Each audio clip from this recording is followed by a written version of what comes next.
días. Soy Vicente Bengochea, coordinador y portavoz de UPyD en Cantabria.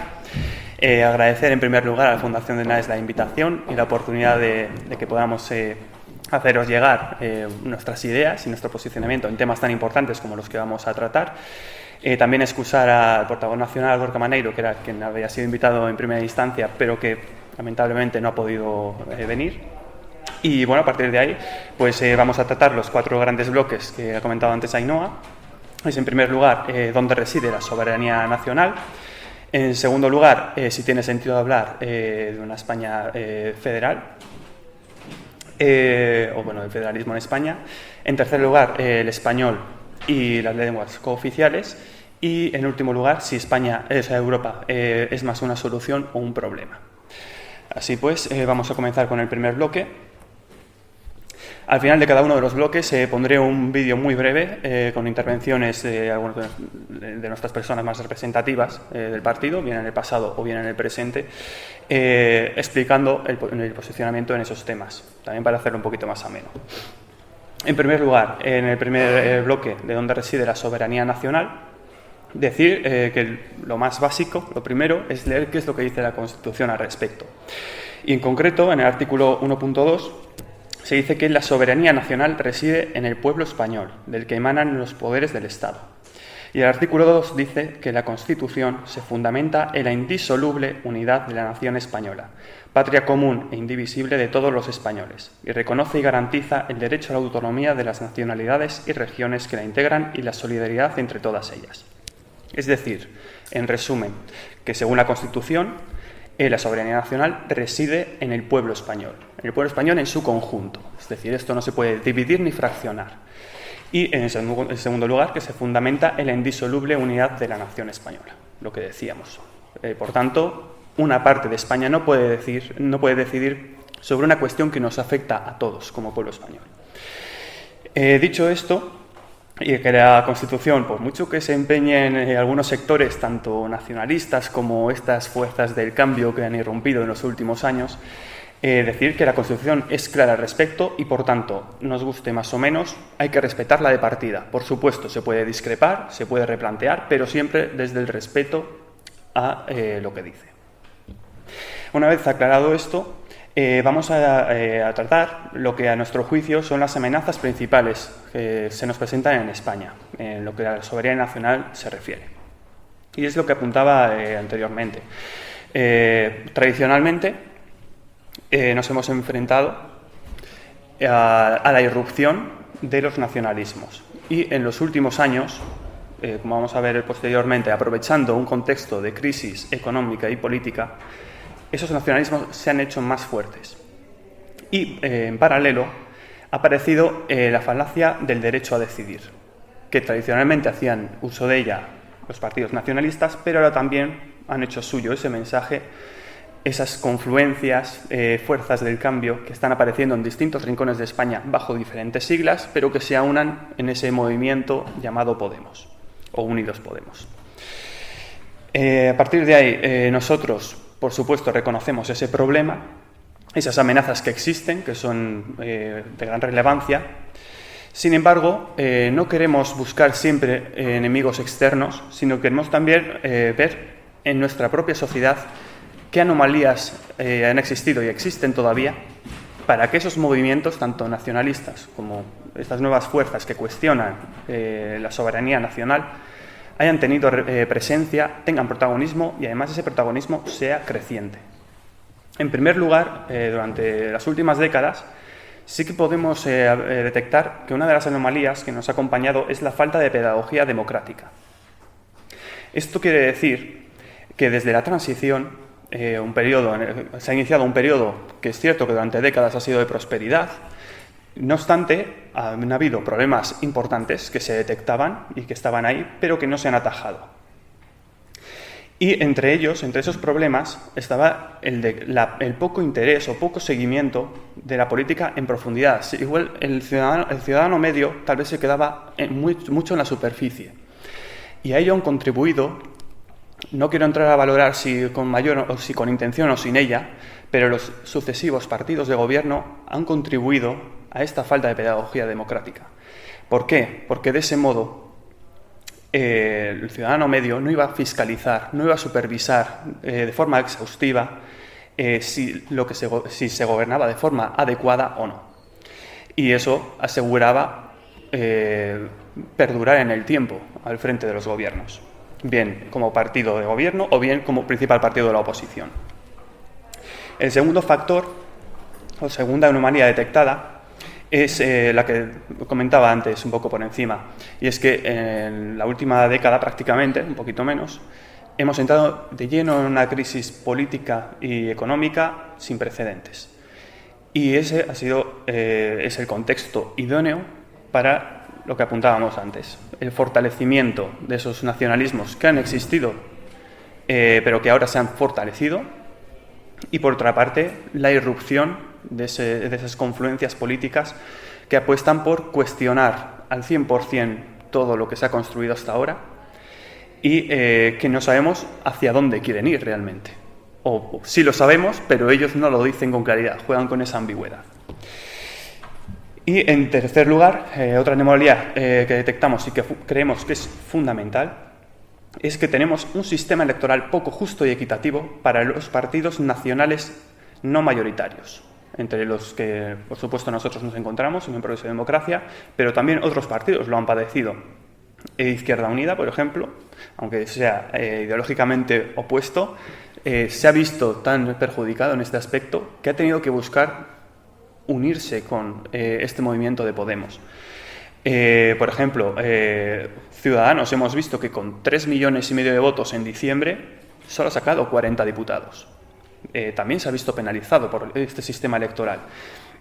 De este modo, este sistema electoral que penaliza a los partidos de ámbito nacional, pero que no son mayoritarios, la tendencia es a que haya solo un partido o dos como mucho defendiendo de forma fuerte y contundente el mensaje de la unidad de España, pero que sean muchas voces en el Parlamento las que defiendan, las que cuestionen esa idea.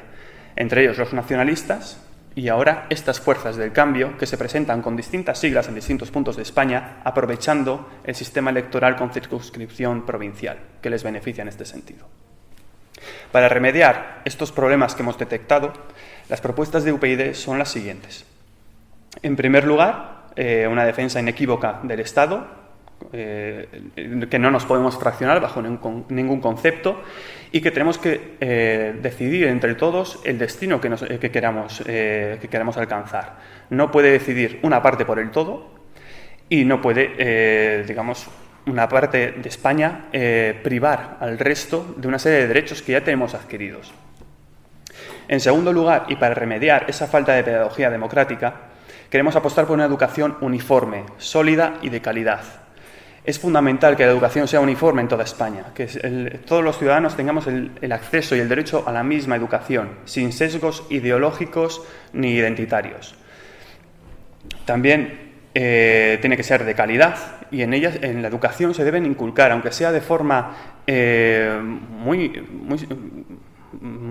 superficial, aunque fuera, el respeto a la Constitución, el valor que tiene, que es el marco de convivencia que nos hemos dado y a partir del cual vivimos en una sociedad pacífica. Pero claro, si dejamos la educación en manos de los distintos territorios, corremos el riesgo de que el mensaje educativo corre el riesgo de quedar a discreción de ellos totalmente y puedan manipular o manosear la Constitución a su antojo. Y puedan inculcar desde pequeños a los niños ideas de que el enemigo exterior está en el conjunto de los españoles en contra de ese territorio, que es lo que está sucediendo especialmente en los últimos años. En tercer lugar, lo que proponemos desde UPyD es que los debates políticos tienen que caracterizarse por el rigor y la seriedad. No podemos consentir lo que está ocurriendo en los 2 últimos años, que es una manipulación descarada siempre de los argumentos, sobre todo los que juegan con la ambigüedad, que juegan con el lenguaje, que le dan la vuelta a los argumentos y no exponen claramente lo que defienden. Esto también tiene relación con lo que decía antes de la pedagogía democrática. Se nos está volviendo en contra esa falta de cultura democrática, de profundizar en los diferentes posicionamientos políticos, de tal forma que ahora es relativamente fácil para esta irrupción de nuevos movimientos políticos que con argumentos vagos, generalistas y ambiguos llegue su mensaje, cale su mensaje a la gente y obtengan millones de votos de respaldo sin saber realmente hacia dónde va. Y por último, una de las propuestas estrellas de UPyD para solucionar esos problemas que hemos hablado anteriormente es apostar por una ley electoral proporcional y justa. Para esto tenemos una propuesta concreta que la presentamos en el Congreso de los Diputados y que consiste en suprimir, en primer lugar, el Senado, porque actualmente su papel es residual y ha perdido todo el espíritu que se le daba inicialmente. Y el Congreso de los Diputados tendría 350 o 400 diputados, estamos abiertos a ampliarlo, de tal manera que la mitad de ellos se elijan en circunscripción única y la otra mitad se elijan en circunscripción autonómica, en lugar de la circunscripción provincial. ¿Por qué? Porque la circunscripción provincial, tal y como está configurada ahora mismo, lo que hace es ponderar el voto de tal manera que en algunas provincias menos pobladas el valor del voto es mucho mayor que en otras provincias que son más pobladas. No obstante, si esta propuesta de ley electoral fuese demasiado brusca, nosotros estamos abiertos a mantener la circunscripción provincial como mal menor, pero con un mínimo de diputados por provincia que en lugar de 2 diputados sea de 1. De esa manera se eliminaría parcialmente el elemento distorsionador que supone la circunscripción provincial. Y una vez expuesta el posicionamiento de UPyD en relación a la soberanía nacional, procedo a poneros el vídeo, que es una intervención que, no, insisto, no es un error, es una intervención de Rosa Díez, que aunque ya no esté vinculada a nuestro partido, su labor institucional tiene toda nuestra admiración, todo nuestro respeto, sigue totalmente vigente las ideas que ella transmitía en las instituciones y creo que merece la pena verlo. Es una intervención que hace referencia a las falacias del derecho a decidir. Denominamos en la moción, como así decimos en la interpelación, una falacia el debate que se ha planteado en Cataluña alrededor del derecho a decidir, porque le llaman los nacionalistas catalanes derecho a decidir lo que es decidir unos pocos por todos.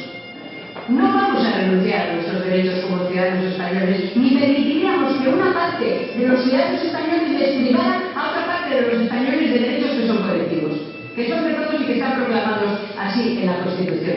Digamos las cosas claras, el futuro de España lo decidimos entre todos y la secesión de una parte de nuestro país nos compete a todos. Por eso traemos aquí el debate y por eso lo traemos a nuestro juicio con claridad, con 4 puntos que creo que expresan con mucha claridad principios democráticos que yo no creí que hiciera falta destacar en esta tribuna. Bajo ningún concepto una parte de la ciudadanía puede decidir sobre la organización territorial del Estado. Ninguna autoridad, ni poder público tiene derecho a privar a todos o parte de los ciudadanos residentes en su territorio de los derechos y libertades que la Constitución no reconoce.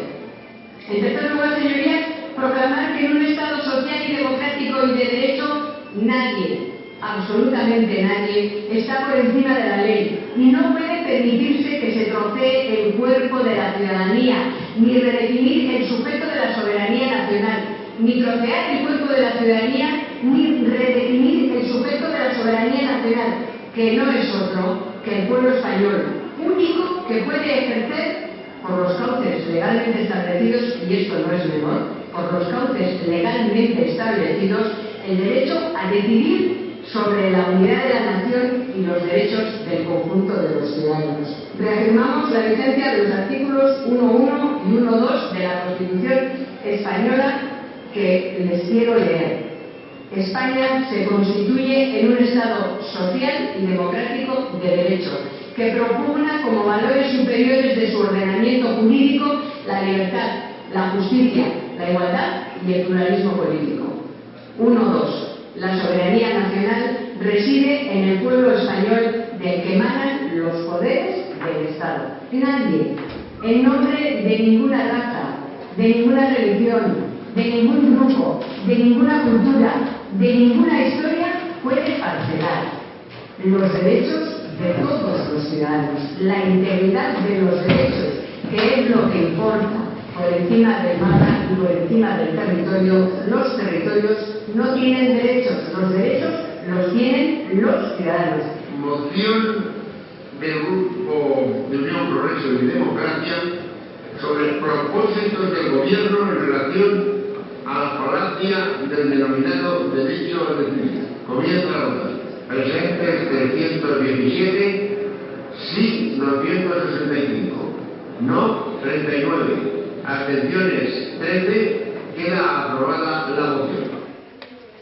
Pues esto es una moción aprobada de la última legislatura no fallida.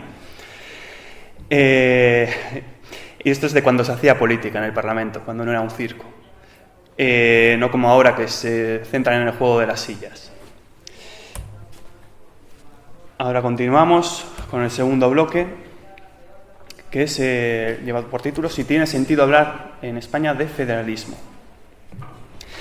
Y aquí vamos a hacer una breve introducción hablando de la España de las autonomías, en la que, a nuestro juicio, la España de las autonomías se ha cumplido un papel que era difícil en su inicio. Había que buscar una idea de acuerdo en la que se buscase una solución que, para decirlo de alguna manera suave, tenía que ser bien vista por todos. Y no era fácil en su momento, hay que verlo con perspectiva, en su contexto, y el papel yo creo que se jugó bien y que ha sido útil el Estado de las autonomías. Ahora bien, incluso en los momentos de mayor prosperidad, el Estado de las autonomías dejó aflorar una serie de anomalías también y algunos defectos que no se atajaron a tiempo. Y el no haberlos atajado a tiempo en época de prosperidad conduce a que cuando la tendencia cambia, cuando llega la adversidad, esos problemas ya no son atajables, sino que se convierten en gigantes a los que no podemos hacer frente de una manera sencilla. Y en eso estamos en una situación muy delicada. Por tanto, reconocemos que el Estado de las autonomías ha cumplido un papel importante, pero que actualmente sus defectos superan a sus virtudes. A nuestro juicio, los problemas principales que presenta el Estado de las autonomías, que podríamos enumerar de una forma más exhaustiva y muy larga, pero lo vamos a concretar en dos. Por una parte, la complejidad administrativa territorial. Esto abarca desde el gran número de empresas públicas que dependen de las comunidades autónomas, como la existencia de diputaciones provinciales en pleno siglo XXI, como el inmensísimo número de ayuntamientos que tenemos en este país, que son más de 8.000 ayuntamientos.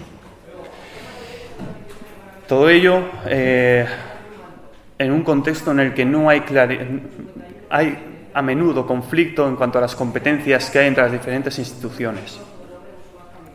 Esto además hace que la administración sea un organismo, sea una administración pesada, poco ágil, lenta y además costosa, muy costosa. En épocas de prosperidad tal vez no se notaba tanto, pero ahora es que ya no se puede esconder. Hay que revisar de arriba abajo la estructura administrativa del Estado. Y en segundo lugar, otro de los problemas al que nos enfrentamos en este ámbito es la desigualdad creciente de derechos y obligaciones de los ciudadanos de las diferentes autonomías. Hoy en día, hablar en España de igualdad es faltar a la verdad, por desgracia. No es lo mismo nacer en Soria que nacer en Barcelona, que nacer en Madrid, que nacer en Sevilla. No se tienen los mismos derechos, ni se tienen las mismas obligaciones, ni se tienen las mismas oportunidades. Por tanto, este es uno de los aspectos que tenemos que corregir de forma urgente. Y no es fácil. Quien diga que es fácil está cayendo en los populismos. A nuestro juicio, la propuesta de UPyD es la de un Estado federal cooperativo y simétrico. Sé que entre los aquí presentes no es la solución ideal, posiblemente no sea la solución perfecta, pero sí que nos parece la que, partiendo de donde estamos, sí que puede mejorar esta situación de desigualdad creciente y de complejidad administrativa territorial. Creemos en el Estado federal cooperativo y simétrico, insisto mucho en lo de cooperativo y simétrico para garantizar esa igualdad, como un medio para garantizar la igualdad y libertad en un Estado eficaz y viable. Eficaz porque aligeraríamos la carga administrativa, digamos, el entramado administrativo público que tenemos actualmente, y viable porque económicamente sería más barato, sería más soportable para nuestras arcas.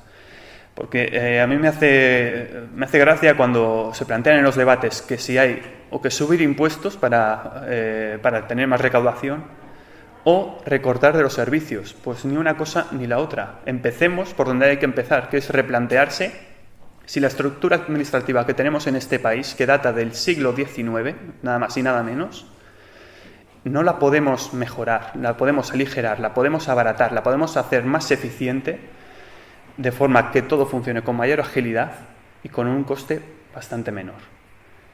Empecemos por ahí. Si con eso no alcanza, que posiblemente se alcanzase, si con eso no alcanza, entonces ya nos plantearemos si hay que subir impuestos o si hay que revisar algún servicio. Pero vamos a empezar por lo primero.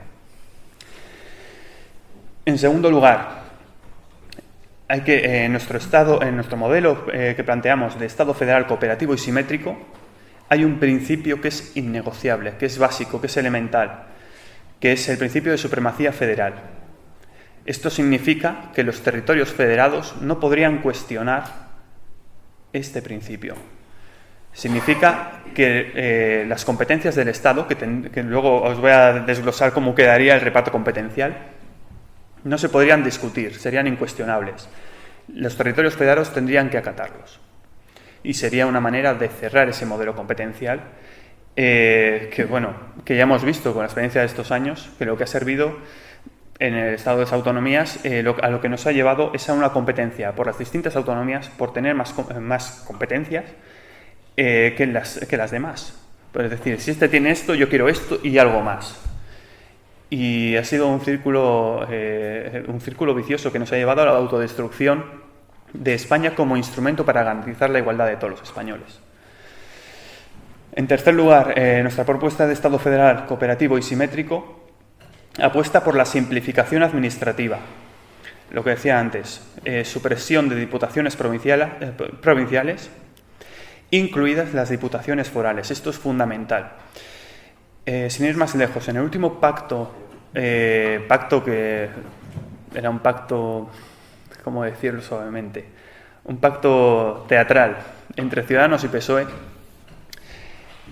tras las elecciones de diciembre, se decía que habían acordado, entre los puntos de ese documento que presentaron públicamente, que apostaban por la supresión de las diputaciones provinciales.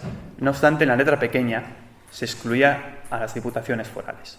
Y es que presupuestariamente las diputaciones del País Vasco y Navarra suponen más del 70% del presupuesto total de todas las diputaciones provinciales. Es decir, que dejaban fuera de esa revisión la parte fundamental. Y otra pregunta que se nos suele hacer cuando planteamos esta propuesta: ¿qué pasaría con las competencias de las diputaciones provinciales? Pues sencillamente, unas competencias pasarían a ser de los estados federados, otras del Estado federal y otras de los ayuntamientos, que ahora vamos a ver que serían más fuertes, más grandes y más fuertes y con más competencias. Y lo que decía, la fusión de municipios. Creemos firmemente en la fusión de municipios. Como decía, la estructura municipal que tenemos actualmente data del siglo XIX. Por entonces no es que no hubiera Internet, es que no había ni tan siquiera medios de locomoción extendidos en la población.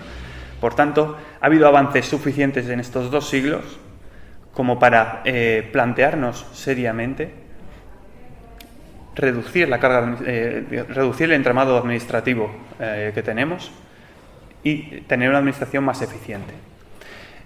En particular en Cantabria, hace un par de años hicimos una propuesta concreta en la que yo personalmente me involucré, participé de ella, hicimos una propuesta en la que Cantabria pasaría de tener 102 ayuntamientos a tener 17. No lo hicimos como se nos dijo por parte del PRC o, por ejemplo, que lo habíamos hecho con una Excel a ojo. No, la hicimos de forma fundamentada. Tomamos como modelo el mapa sanitario, el mapa educativo y lo extrapolamos a cómo quedaría un mapa municipal siguiendo los criterios tanto de población como de características y peculiaridades geográficas de los distintos municipios, sus características orográficas. Y la tendencia creemos que es, y bueno, sí se ha hecho en varios países europeos y ninguno de ellos se ha echado atrás, ninguno de ellos se ha arrepentido de la fusión municipal. Lo que queremos es ir hacia un modelo de municipios de entre 10.000 y 20.000 habitantes. En España actualmente más del 80% de los municipios tienen una población inferior a 5.000 habitantes. Eso supone además una desigualdad flagrante de los ciudadanos, porque los vecinos de municipios pequeños no tienen los mismos servicios, no tienen la misma calidad de servicios, ni tienen la misma calidad de vida que los vecinos de los municipios más grandes. En cambio, si los ayuntamientos en general fuesen todos de un tamaño similar, primero, serían más transparentes. Al ser menos, el seguimiento de la actividad política del día a día, de la gestión, sería más fácil de fiscalizar y de seguir. Y, en segundo lugar, lo que decía hace un momento, los vecinos tendrían acceso a unos mejores servicios y de más calidad. Dejarían en un tercer plano el ahorro económico, que no es despreciable tampoco, pero no es la causa, no es el origen fundamental de nuestra propuesta. En el caso de Cantabria en particular, calculamos, y muy modestamente, muy a la baja, que se ahorrarían unos 15 millones de euros al año. Y por último, hablamos de cómo quedaría el reparto competencial en el Estado federal cooperativo y simétrico que proponemos. Y a continuación voy a proceder a enumerar dichas competencias. En primer lugar, serían competencias federales del Estado, exclusivas e indelegables, política y representación internacional y europea, defensa, aduanas y comercio exterior, inmigración, fuerzas y cuerpos de seguridad del Estado, infraestructuras de interés general, telecomunicaciones, impuestos y agencia tributaria, seguridad social, entes reguladores y supervisores, recursos naturales, parques nacionales y costas. También serían competencia nacional, aunque su gestión se delegaría en las comunidades autónomas por una razón de eficiencia, pero siempre sujeto al principio de supremacía federal al que hacía referencia antes, las siguientes competencias: educación obligatoria y superior, sanidad, justicia, medio ambiente, investigación, desarrollo e innovación, patrimonio del Estado, protección civil, gestión del territorio y aguas territoriales, políticas activas de empleo, circulación por carretera, puertos y aeropuertos de menor importancia. En un segundo lugar estarían las competencias de los territorios federados, que serían impuestos y tasas autonómicas, infraestructuras autonómicas y trenes de cercanías, industria, comercio interior, agricultura y pesca, turismo, cultura, policía autonómica y función pública autonómica. Y además se encargarían de la gestión de esas competencias que hemos mencionado, que serían del Estado, pero que su gestión quedaría delegada en los territorios federados. Y por último, los ayuntamientos tendrían las siguientes competencias: tasas y servicios municipales, infraestructuras municipales, ordenación urbana, atención a la dependencia y políticas sociales y, por último, vivienda. Y para terminar este bloque, procedo a poner un vídeo de nuestro portavoz nacional en la actualidad, Gorka Maneiro, que en el Parlamento Vasco explicó pues esta estructura de Estado federal que nosotros planteamos.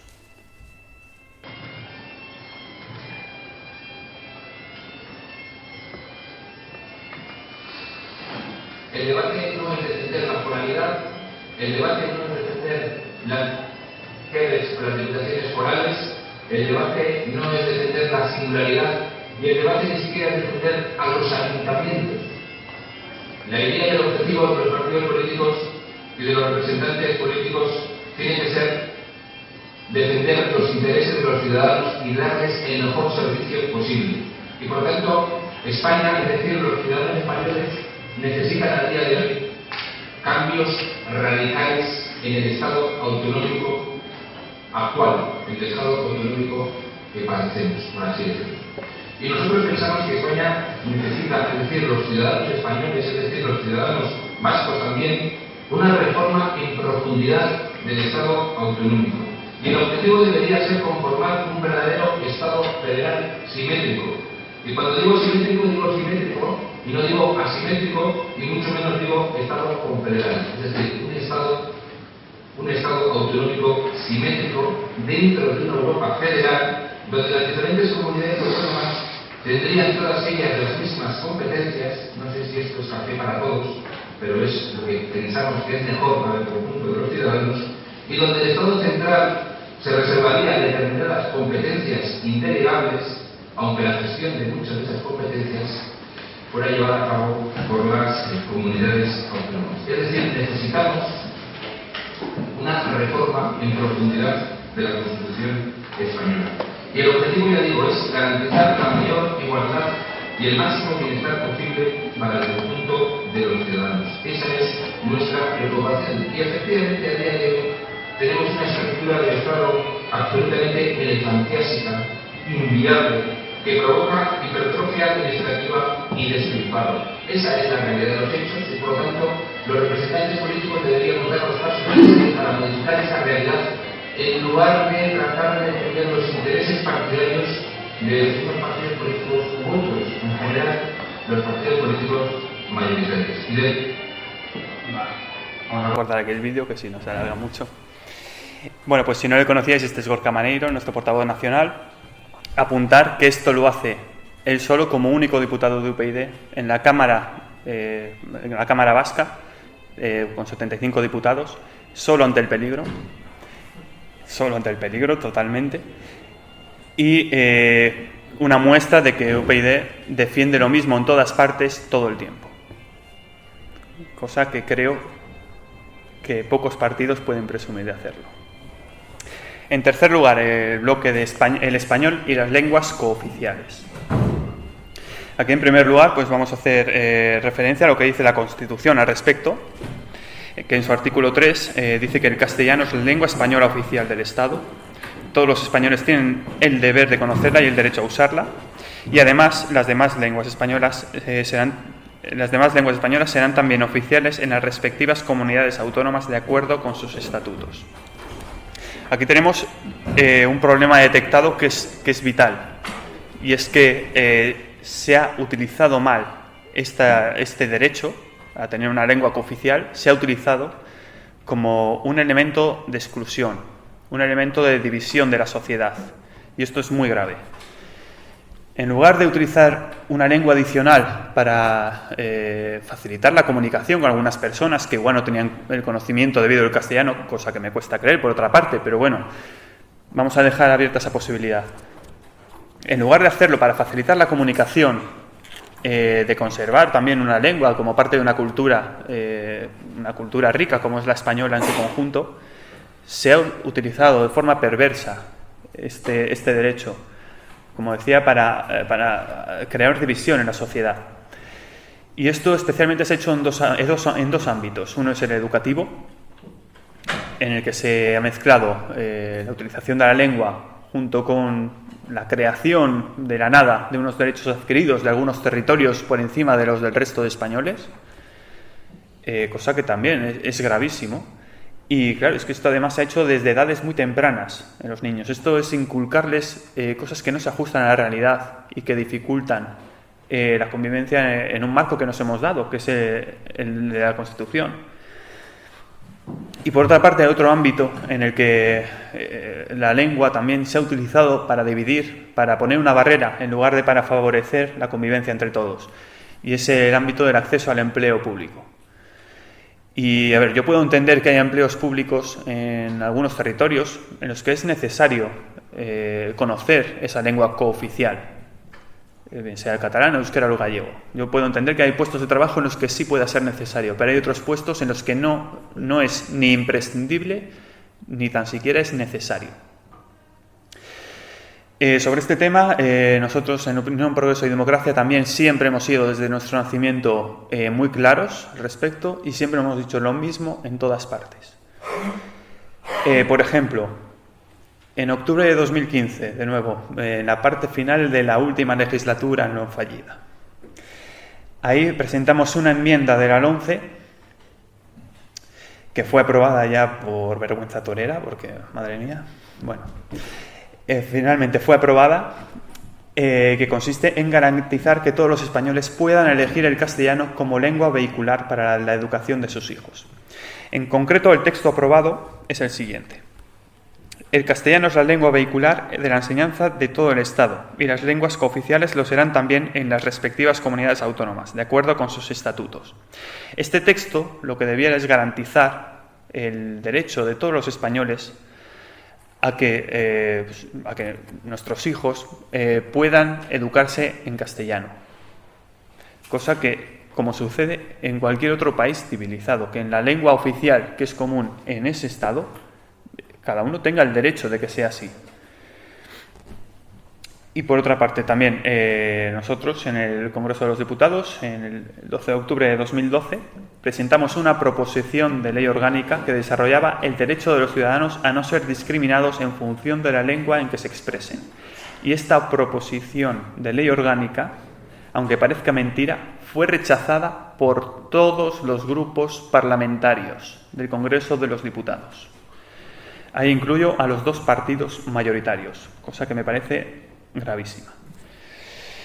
A todo esto debo añadir que nosotros en Unión, Progreso y Democracia, cuando se haga el proceso de reformar la Constitución, queremos que en el artículo, si no me equivoco, es el 14, que es el que habla de no discriminar a los españoles por sexo, por creencia religiosa, por orientación sexual, por raza.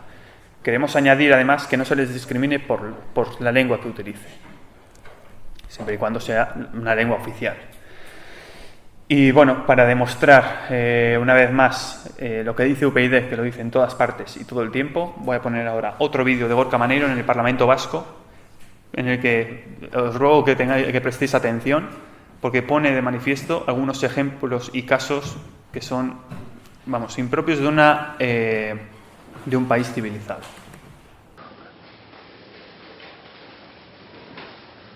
Por favor, señora consejera. Empleados públicos a los que se les exige conocimientos lingüísticos en euskera cuando el conocimiento del idioma no es en absoluto necesario para realizar perfectamente su trabajo. Profesores sustitutos a los que se les exige saber euskera para dar clases de un idioma extranjero en el modelo A.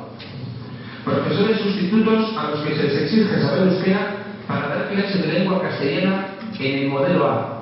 Rusa nativa con filología francesa cursada en Rusia con el título de ruso cursado en España que no puede apuntarse ni en listas de sustitución para dar clases de ruso en la Escuela Oficial de Idiomas, ya que no sabe euskera a pesar de que sabe castellano. Director de orquesta con amplia experiencia y conocimientos contrastados apoyado por alumnos y padres que puede perder su empleo por no saber euskera cuando nunca lo ha necesitado para ejercer perfectamente su trabajo. Mujer sordomuda a la que se le exige para poder seguir trabajando como auxiliar de cocina, perfil lingüístico y que no puede ni siquiera presentarse por razones que usted comprenderá. Y no son disfunciones, señora consejera, son evidentes discriminaciones. Pues eso es lo que está pasando en este país. Esto es lo que está pasando en este país y lo que solamente un diputado en el Parlamento Vasco, pues se atreve a poner sobre la mesa. Una vez terminado este bloque, vamos al último, que es Europa, solución o problema. Y aquí lo que sí quiero decir es que creemos que Europa es parte de la solución, pero no es la solución en sí misma a nuestros problemas, porque, digamos, España tiene muchísimos problemas, por desgracia. Y Europa bastante tiene con integrar la voluntad de, voy a decir bien, 27 países y medio, porque Reino Unido ya sabemos que tiene, aunque sigue siendo miembro de los próximos 2 años, pues va a dejar de serlo.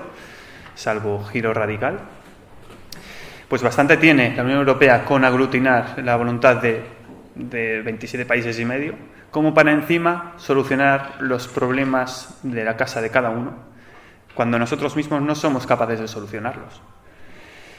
Entonces, nosotros sí que creemos que cabe una España que crezca, que prospere en igualdad, libertad y justicia, dentro de una Europa que se rija por esos principios. Pero no esperemos varitas mágicas, no esperemos que nos vayan a solucionar nuestros problemas. Conviene recordar que la Unión Europea nace a mediados del siglo XX, que nace con el propósito de garantizar un marco de convivencia y de paz en el continente después de una devastadora Segunda Guerra Mundial. En ese aspecto el objetivo se cumple. Durante décadas se asegura esa convivencia impensable pocos años antes entre los principales países de la Unión, los principales países de Europa, y que con el tiempo se dé además una oportunidad de unirse como una fuerza, una potencia económica, una potencia supranacional. ¿Qué ocurre? Que aquí detectamos un paralelismo entre lo que fue el nacimiento de la Unión Europea y un paralelismo con la España de las autonomías. Y es que una solución que en un primer momento fue buscada y fue acertada, se detecta con el paso del tiempo que hay anomalías, que hay problemas que surgen ahí de forma notable, pero que en tiempos de prosperidad no se les presta la atención necesaria para subsanar dichos problemas. ¿Y qué ha pasado tanto en Europa como en España? Que no se han atajado y nos presentamos en la situación actual, en el siglo XXI, sufriendo una crisis económica y política sin precedentes que hace esos problemas insuperables. Cabe recordar también que dentro de la Unión Europea España ha sido un país muy beneficiado por el hecho de pertenecer a la misma. Esto no lo debemos perder de vista. En concreto, España ha percibido solamente de fondos regionales 150.000 millones de euros. Repito, 150.000 millones de euros. Otra cosa es que se hayan gestionado mejor o peor, pero herramientas e instrumentos se nos han dado. Hemos sido muy beneficiados económicamente de pertenecer a la Unión. En el año 1986, la renta per cápita en España suponía en torno a un 74% de la renta media de la Unión Europea, entonces la Unión Europea de los 12. Actualmente, la renta per cápita de España es el 94% de la renta media de la Unión Europea de los 28.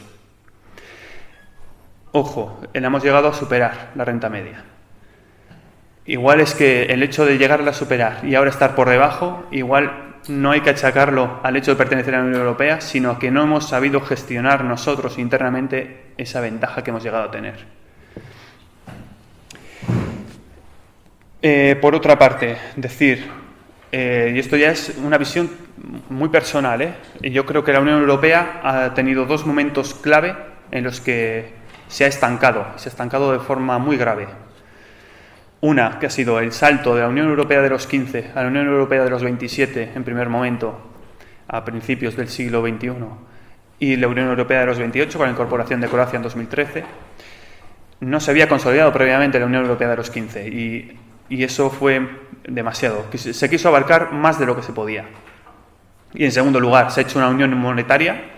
En ese aspecto, nada que decir. La unión monetaria se ha hecho de forma satisfactoria, se han cumplido los objetivos que se habían marcado, pero la armonización fiscal se ha ido aplazando y de forma recurrente e indefinida. Y claro, yo es que mi campo es la economía, entonces tampoco me quiero meter en ese debate porque puedo aburrir y salirse mucho del tema. Pero política fiscal y política monetaria son dos caras de la misma moneda, tienen que ir acompasadas. Y en Europa estamos viendo que hay una fricción permanente. ¿Por qué? Pues porque la política monetaria es competencia europea, pero la política fiscal queda a discreción de cada uno de los países miembros. E incluso en el caso de España, queda a discreción no solo del país miembro, sino también de algunas de sus autonomías. Hago mención especial a País Vasco y Navarra. Todos sabemos que tienen un privilegio en ese sentido. Por tanto, posición de Unión, Progreso y Democracia en relación a la estancia en la Unión Europea. Pues creemos, que no podemos seguir en esta situación de punto muerto. Ha llegado un momento en el que o avanzamos hacia una integración real y con todas las consecuencias en Europa, o hay que echar hacia atrás. Y nosotros somos europeístas convencidos, pero no como algo ideal, sino como un compromiso de todos, en el que todos tenemos que ceder, siendo conscientes de que todos cediendo podemos ir a un destino común que sea beneficioso a la larga. Por tanto, lo que queremos es una Unión Europea más unida, más competitiva y más solidaria. La Unión Europea en la actualidad hace frente a muchos problemas y muy graves. El último de ellos que hemos visto es el más reciente, por así decirlo, es el de Brexit. La salida del Reino Unido supone un fracaso estrepitoso de la Unión Europea como tal. Y primero, para sobreponernos a ese fracaso, lo tenemos que reconocer. Y por desgracia no está sucediendo. En segundo lugar, está creciendo la corriente euroescéptica en toda Europa. Eso también es un gran reto al que tenemos que hacer frente si queremos permanecer en la Unión Europea. Por otra parte, están en auge, se están fortaleciendo los nacionalismos también en toda Europa. Esto también es muy peligroso. Y nosotros, ¿qué queremos, qué planteamos para hacer de la Unión Europea una Unión Europea más unida, competitiva y solidaria? Para que sea una Unión Europea más unida, creemos necesario, aunque somos conscientes de que no es suficiente, pero es imprescindible que se reconfigure el papel del Parlamento Europeo, por una parte, porque entre otras cosas, es lo que votamos. Cada 5 años tenemos que ir a las urnas a elegir a nuestros representantes en la Cámara Europea. Y su papel actualmente es residual, es testimonial. Entonces, queremos que realmente el Parlamento Europeo tenga un papel protagonista. Y que el Consejo Europeo, está formado por los presidentes de los países miembros, no tenga un papel decisorio, porque eso al final se va a convertir en un Estado de las autonomías a gran escala. No queremos eso. Lo que queremos es que el Consejo de Estado tenga un papel no decisorio, sino consultivo. Y que el papel sea asumido por un gran gobierno europeo y un Parlamento Europeo de verdad. También queremos una Unión Europea más competitiva. Y para eso, pues ese plan que ha tenido, el plan Juncker, que ha tenido tanta repercusión, tanta notoriedad, queremos que se traduzca realmente en ayudas directas, tanto a universidades, a educación, a investigación, desarrollo e innovación, porque eso se traducirá a largo plazo en un empleo de calidad. Y también aquí quiero señalar que está relacionado que cómo podemos pretender la Unión Europea firmar un tratado de tú a tú con Estados Unidos, un tratado, el TTIP, cuando no somos capaces de coordinarnos nosotros por nosotros mismos. Es negociar en una total desigualdad de condiciones. Nosotros sí creemos que una Unión Europea, una integración real, puede tener un papel importante en el ámbito global, pero antes tenemos que integrarnos de verdad, si no, no tenemos nada que hacer a la hora de negociar con Estados Unidos. Y por último, queremos también una Europa más solidaria, no de cara a la galería, queremos una Europa solidaria tanto internamente como externamente. En la crisis de los refugiados, la Unión Europea ha carecido de compromiso de cada uno de sus miembros. Hemos visto que en Hungría Viktor Orbán ha convocado un referéndum para replantearse qué hacer con los refugiados y su papel en esta crisis. Vamos cada uno por libre. Si no somos capaces de coordinarnos en algo tan básico, va a ser muy complicado que la integración de la Unión Europea sea real. No obstante, nosotros vamos a luchar por ello.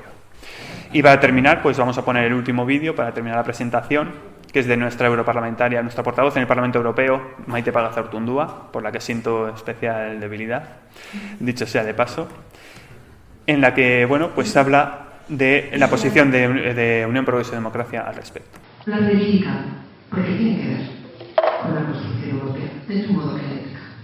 Hace 2 días yo estaba en Santander. Y en Santander, nuestros compañeros de Santander organizaron un acto maravilloso a las orillas del mar, con una gran bandera europea, con un cuarteto que interpretaba el himno y algunos otros temas musicales estupendos. Y dimos un mitin al aire libre, allí, al aire libre, que es lo bueno, en libertad, Y pasaban los ciudadanos que no nos conocían y se paraban y se generaba un ambiente absolutamente mágico. Claro, nosotros hicimos un acto de elogio y de recuerdo y de actualización del sueño de los grandes pensadores de la Unión Europea, del sueño de 64 años de construcción europea, del sueño de gente lúcida como Jean Monnet, que consideraba que los países son demasiado pequeños para garantizar la prosperidad de nuestros hijos y nietos, sus libertades. Y era verdad hace 64 años y sigue siendo verdad ahora. Pero claro, cuando tenemos que actualizar este sueño, que es un sueño con mucha lírica, con mucha luz, con mucho humanismo, con mucha defensa de la igualdad de oportunidades y de la libertad y de la justicia, ese sueño hay que actualizarlo, y eso significa que vamos a tener que hacer frente pues, a la gente que titubea, a los países que dudan, al sindicato de estados, a los xenófobos, a la gente que ha surgido de la parte de las cavernas también, de las cavernas de la parte oscura de lo que es la propia condición humana. Y tenemos que hacerlo con fuerzas, porque la irracionalidad, el victimismo, son patologías que se extienden con muchísima facilidad.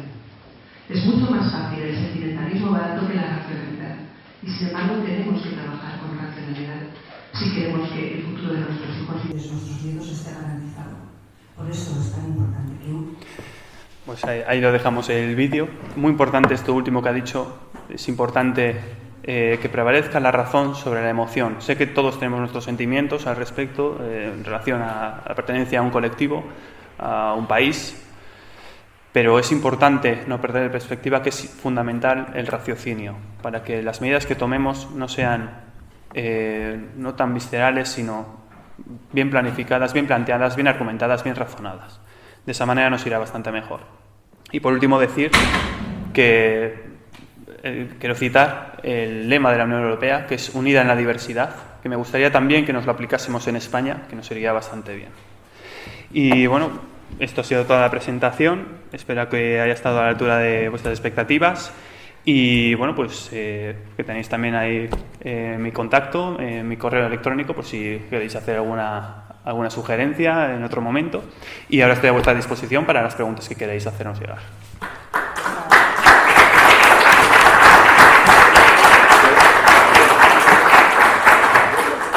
Bueno, os comento, tenemos hasta la 1 para el otro. Primero tengo que darle la palabra a Pablo Raza porque me la ha pedido hace 20 minutos y luego Joaquín Robles. Las intervenciones más cortas posibles para que a la 1 podamos acabar ya. Voy a hacer los seguidos, con buen sol, como nos han pedido antes que trabajemos, ¿no? Pero adelanto que hay dos críticas, dos preguntas. Antes, en la intervención anterior, dije que las tres amenazas que yo veía que tenía la nación española eran Europa, los secesionismos y el Islam.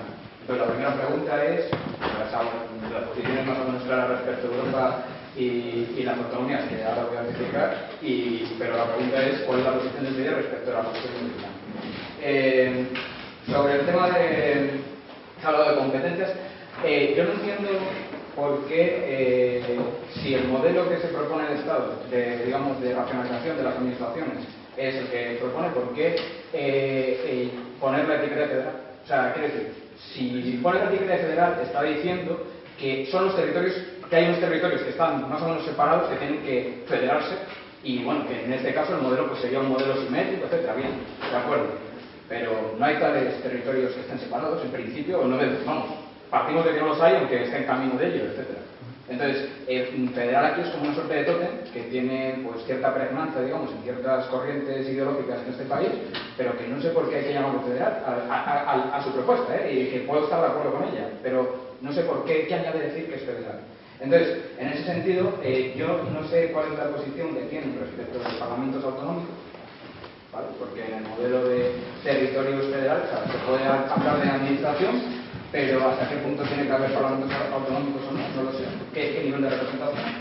Luego también ha mencionado el tema de ir hacia el circunscripción. Hay un argumento politológico, digamos, del tema de por qué existen, supuestamente, no digo que lo comparta, pero un poco para ver cómo lo defiende, el tema de por qué hay circunscripciones que son asimétricas en población a nivel de concurrir al Parlamento Nacional. Se supone que es para que cuando la población está muy desagregada, por ejemplo en el caso de comunidades como Castilla y León, etcétera, pues si el peso, digamos, estaría determinado a nivel de la población, pues sería un problema respecto de los intereses que podría tener Madrid si, por ejemplo, vamos a un modelo totalmente de un ciudadano un voto, ¿no?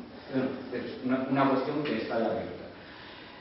Luego, sobre la cuestión de Europa, sin entrar al armonismo, vale, muy rápido. Sin entrar al armonismo, simplemente señalar qué tiene que ver Rumanía con Malta, con Irlanda, con Alemania, con Luxemburgo, ¿vale? Todos son Europa, pero quiere decir que es que los tamaños está totalmente disparatado hablar simplemente como si todos fueran a lo mismo, cuando sus intereses son totalmente distintos. De ahí viene el problema de refugiados, etcétera. De hecho, ahora mismo con la cuestión del Brexit hay una cuestión fundamental tal que simplemente el idioma de trabajo era el inglés, pero el inglés deja de ser oficial cuando se sale del Reino Unido, porque ni Malta ni Irlanda, ni no me acuerdo cuál otro país que sí que usa el inglés, lo eligió como idioma oficial, ¿no? Entonces, y la pregunta es ¿qué peso tiene ahora mismo UPyD a nivel práctico? O sea, ¿qué trasvase a ciudadanos, digamos, o cómo evalúa el impacto sociológico, digamos, o sea, tanto a nivel de votos como a nivel de sus propias organigramas? ¿Cómo se enfrenta al problema de que el reformismo, digamos, o el progresismo racional, etcétera, parece que prefiere otras cosas? Vale, son muchas cosas. Partes. En cuanto al Islam, en Unión Progreso y Democracia pensamos que hay que actuar. Ahora bien, no podemos actuar por libre. Aquí sí que tenemos que dar una respuesta conjunta desde la Unión Europea. Nuestra postura es que hay que actuar de forma contundente, pero también teniendo bien claro dónde se actúa y que no se puede actuar de forma indiscriminada habiendo civiles de por medio. Por tanto, hay que actuar, pero de una forma coordinada y con las ideas muy claras de dónde actuamos. Segundo tema, era lo del federalismo, si no me equivoco, ¿no? ¿Por qué la etiqueta? Yo es que huyo de las etiquetas, no me gusta utilizarlas ni que nos etiqueten tampoco. Estado federal es un instrumento ante todo para nosotros. Yo entiendo que puede tener una connotación negativa para mucha gente. De hecho, aunque el espíritu y en el fondo, como decías, podemos estar de acuerdo en cómo se instrumentaliza o los fines que se persiguen, pero el hecho de que se llame federal, yo creo que no debiera empañar para qué sirve ese instrumento, cuál es el fin.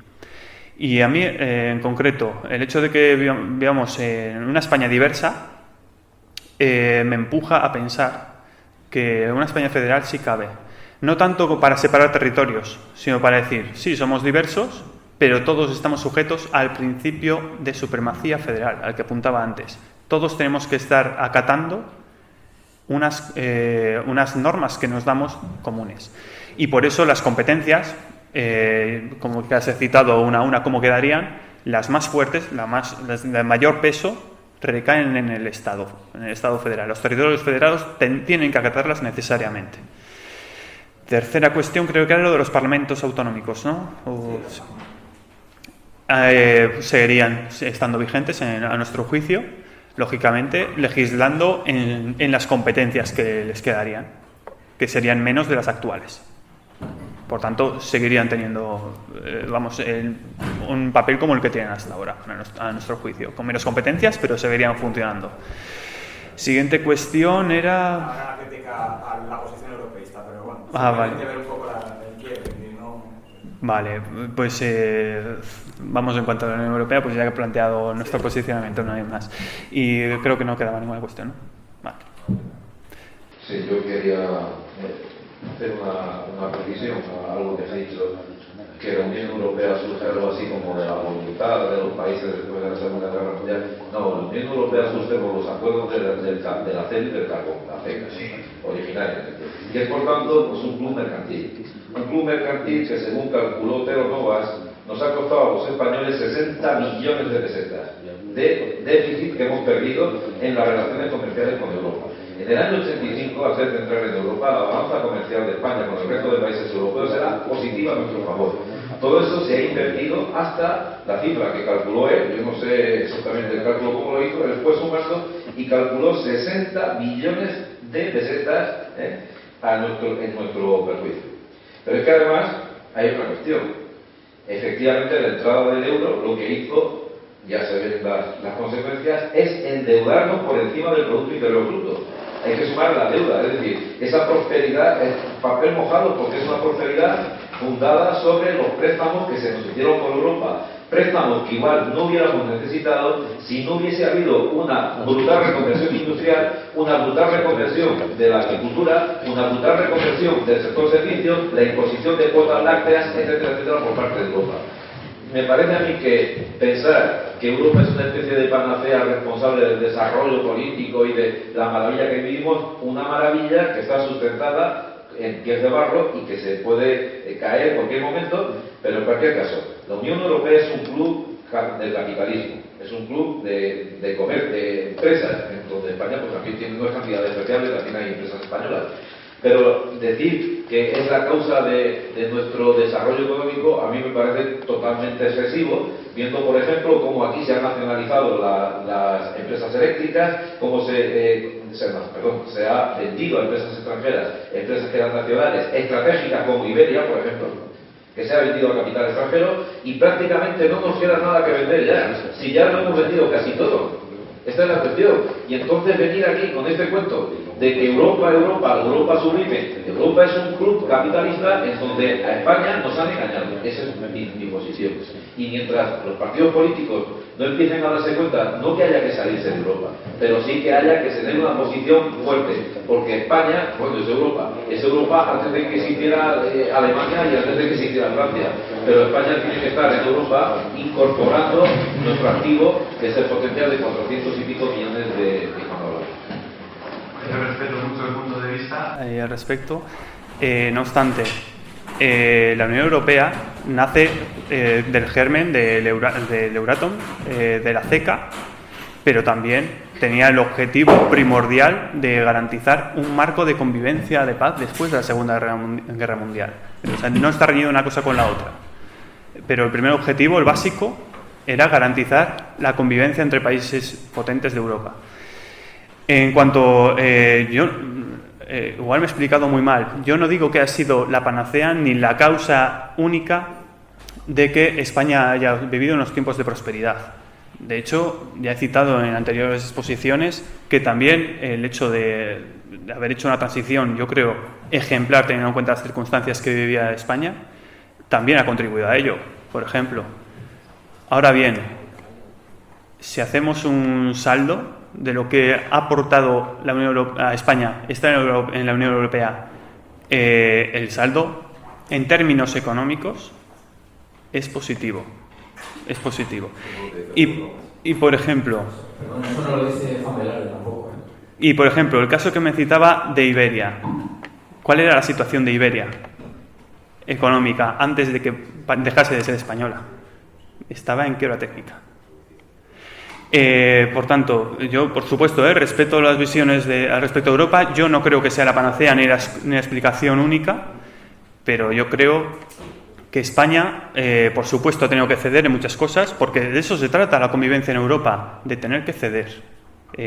Porque si no cedemos ninguno, es que nos quedamos cada uno donde estamos. Y bueno, yo creo, por supuesto, que se han hecho cosas mal en la Unión Europea. Un gigante con pies de barro, estoy plenamente de acuerdo en que es un gigante de pies de barro.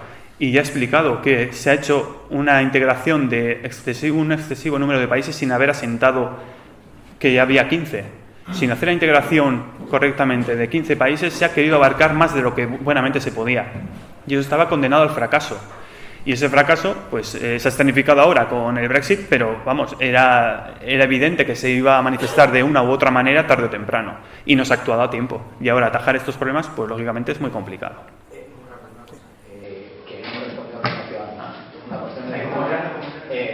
Que no me respondiste, o no me respondió a la pregunta de cómo ve la propia situación política, o sea, la propia, digamos, la pervivencia del PID, digamos, hasta qué punto esa cuestión, digamos, o sea, qué repercusión, o sea, aparte de que haya que, o sea, que se tengan que defender sus ideas, digamos que sí que hay un trasvase de voto, una gente que cambia de partido. Me alegra mucho que me hagas esa pregunta. Bueno, la primera prueba de que... Soy breve.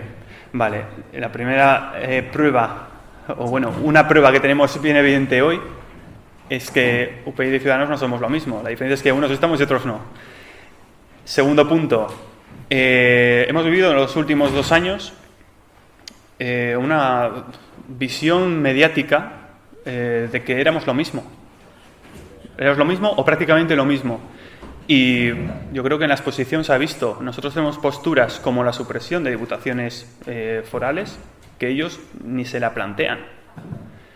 Es que hay cuestiones... Yo entiendo que hay ideas comunes, por supuesto. También las tenemos con el PP, también las tenemos con el PSOE, es que las tenemos hasta con Izquierda Unida y Podemos. Pero no por ello somos partidos iguales. ¿Que podemos llegar a acuerdos? Por supuesto. Pero yo creo que las diferencias están ahí. ¿Que electoralmente que nos ha afectado? Por supuesto. Tenemos hecho un estudio en el caso de Cantabria, en las elecciones autonómicas municipales, que de la gente que dejó de confiar en UPyD y confió anteriormente, en torno a un 40% se fueron a Ciudadanos. Pero ojo, un 30% se fueron a Podemos, un 20% al Partido Regionalista de Cantabria. En torno el 10% restante en su mayoría fue al PSOE. Quiero decir que hay similitudes entre UPyD y Ciudadanos, sí. Que nos ha afectado también, pero que no ha sido lo más determinante. Nos ha hecho más daño esa visión mediática de que éramos lo mismo y que teníamos que ir por narices sí o sí juntos, que lo que es en realidad. ¿Perspectivas? Pues a ver, tenemos una situación complicada. Eso con total sinceridad y franqueza lo admito. Ahora bien, si tenemos convicción en nuestras ideas y vamos a defenderlas hasta el final, estoy convencido de que vamos a salir de la situación. Un ejemplo, Ciudadanos en 2008 se presentó a las elecciones generales en toda España. Nosotros en estas no nos hemos conseguido presentar en toda España, por desgracia, por la recogida de avales, que no hemos conseguido en Cataluña, en alguna provincia de Galicia. Y en 2008, Ciudadanos, que ya tenía presencia en el Parlamento catalán, perdió 75% de sus apoyos en Cataluña, en esas elecciones generales, y consiguió menos votos de los que hemos conseguido nosotros ahora, el 26 de junio. 8 años después, están en el Parlamento y con una posición bastante fuerte. Por tanto, nosotros creemos que podemos continuar y conseguir el objetivo. Vale, bien. La última. Sí, quería hacer 2 observaciones rápidas, más aseveraciones y una consideración. A ver qué respondes a ella. La primera aseveración es específica de UPyD y la otra segunda y la consideración son generales, por lo tanto no son como una crítica a UPyD. La primera aseveración es que la supremacía federal sobra si se modifican los artículos 148 y 149 de la Constitución. Es decir, en principio se puede meter ahí perfectamente y no pasa nada. Es el defecto, el tema de la otra aseveración que es general, el tema de supresión o no de diputaciones es si en España hubiese 1000 ayuntamientos, no hacían falta para nada las diputaciones, porque el origen de las diputaciones es suplir a los pequeños ayuntamientos que no tenían facultades. Y en España puede haber perfectamente, y no serían los ayuntamientos más grandes ni de Europa ni del mundo si fuesen de 40 a 50.000 habitantes, no de 10, 20.000, de 40 a 50.000. No serían los mayores territorios del mundo si fuese el umbral mínimo. Y después ya la consideración más amplia, que me parece que es muy importante, no solo por UPyD sino por muchos de los partidos, la idea, el empleo de la palabra solidaridad. Yo creo que equívocamente se emplea equivocamente, ¿no? Y muchas veces como sustitución de la idea de fraternidad de la Revolución Francesa. Voy a tutearte, tú has empleado una vez para un tema la palabra solidaridad y en cambio no la has empleado para otras 2 cuestiones donde sí propiamente habría un tema de solidaridad. Cuando hablaste de las autonomías que hablan del enemigo exterior refiriéndose al resto de España, eso es solidaridad. Están intentando inculcar solidaridad contra España. Ese es el concepto de solidaridad, que no solamente es jurídico, es sociológico. Yo soy solidario contigo frente a no sé quién. Ese es el concepto de solidaridad. Y ahí no lo empleaste. Y eso sí que es políticamente muy importante. En el momento en que una comunidad autónoma están diciendo esos nos roban, esos nos impiden no sé qué, están generando una solidaridad contra el resto de los españoles. Y eso hay que atajarlo como sea, impedirlo como sea, y que es políticamente muy importante.